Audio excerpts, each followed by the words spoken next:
They have been robbed, expelled, persecuted across every continent on earth, had their businesses seized, their homes burned, their savings confiscated overnight by governments, kings, and emperors who decided they had too much.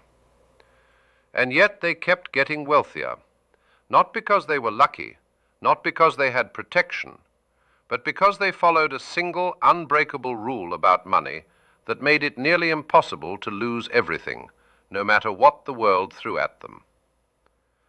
That rule is over 2,000 years old. It is written in the Talmud, and the wealthiest Jewish families on earth still follow it today. Today I am going to show you exactly what it is, the rule that changed everything. In Tractate Bava Metzia, one of the most studied books of the Talmud, the rabbis wrote something that sounds almost too simple to be powerful. They said, "Never put all of your eggs in one basket." But that is not quite what they said, because what the rabbis actually wrote was far more specific, far more sophisticated, and far more actionable than any modern financial advisor has ever told you. The exact teaching says that a man should always divide his wealth into 3 equal parts: 1/3 into land, 1/3 into business, 1/3 kept liquid in his hand. We talked about this formula in our last video, but today we are going deeper, because the formula itself is not the secret. The secret is the reason behind the formula, the philosophy underneath it, the mindset that the rabbis were trying to build in every Jewish person who read those words. And that mindset is this: no single event should ever be able to destroy you. The anti-fragility principle.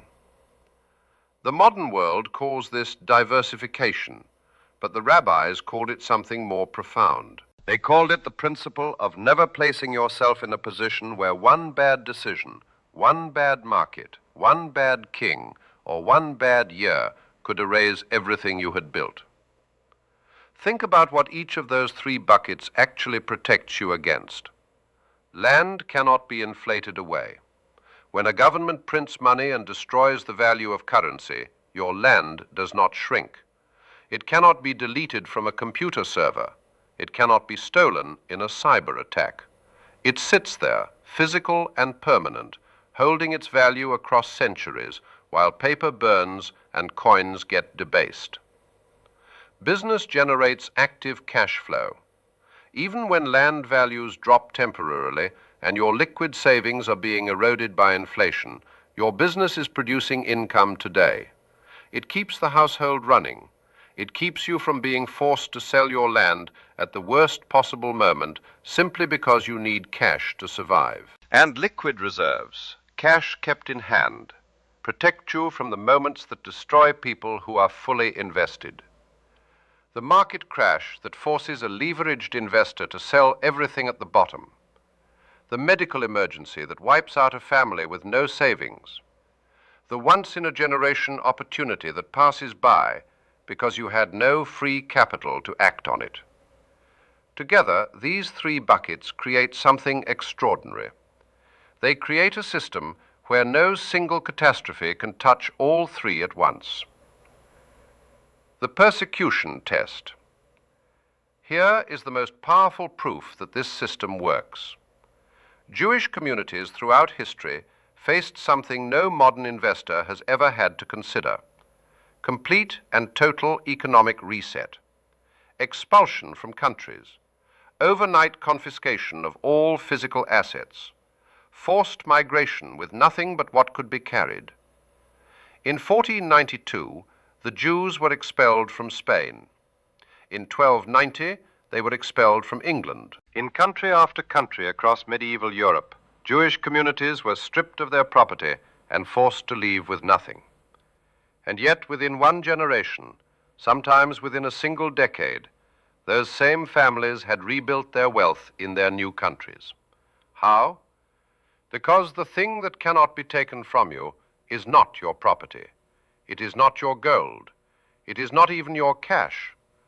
The thing that cannot be taken from you is your knowledge of how money works, your relationships, your reputation as a trustworthy business partner, your skills as a trader, a negotiator, a builder. The rabbis understood this at the deepest possible level.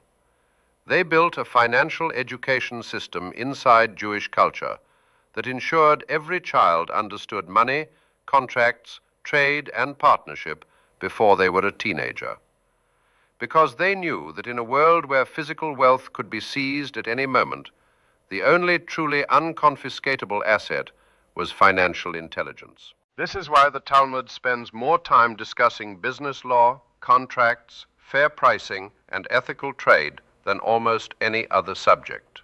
It was not just religion. It was a survival manual dressed in sacred language. The 5 walls of Jewish financial protection. Beyond the 3-part formula, the rabbis built an entire architecture of risk protection into Jewish financial culture. 5 specific principles that work together to make the community nearly impossible to financially destroy. The first wall was diversification across asset classes. The 3-part formula we already discussed. Never concentrated, always spread. The second wall was diversification across geographies. Jewish merchants made it a practice to maintain business relationships and sometimes physical assets in multiple cities and multiple countries simultaneously. If one kingdom turned hostile, the wealth in another kingdom was untouched. This is the original offshore strategy, practiced not for tax avoidance, but for pure survival. The third wall was community mutual insurance. In every Jewish community, there was a formal system of communal support called the Tzedakah fund. When a member of the community suffered a catastrophic loss, a fire, a robbery, a business failure, the community pooled resources to help them rebuild. This was not charity in the modern sense. It was a collective insurance system that ensured no individual failure could become a permanent destruction. The fourth wall was the prohibition on speculation. Jewish law contains strict rules around gambling and pure speculation, betting on outcomes with no underlying value creation. The rabbis were deeply suspicious of any financial activity that resembled gambling, not because they were afraid of risk, but because they understood that speculative bubbles destroy the undisciplined, and the undisciplined are always the majority of the crowd. The fifth wall was the Shemitah, the sabbatical year. Every 7 years, debts were to be forgiven, and the land was to rest. This forced Jewish financial culture to build in regular cycles of reset and renewal. It prevented the kind of catastrophic debt accumulation that has destroyed individuals, families, and entire economies throughout history. What this means for you today. You do not have to be Jewish to use this system. You do not have to study the Talmud. You do not have to follow any of the religious practices.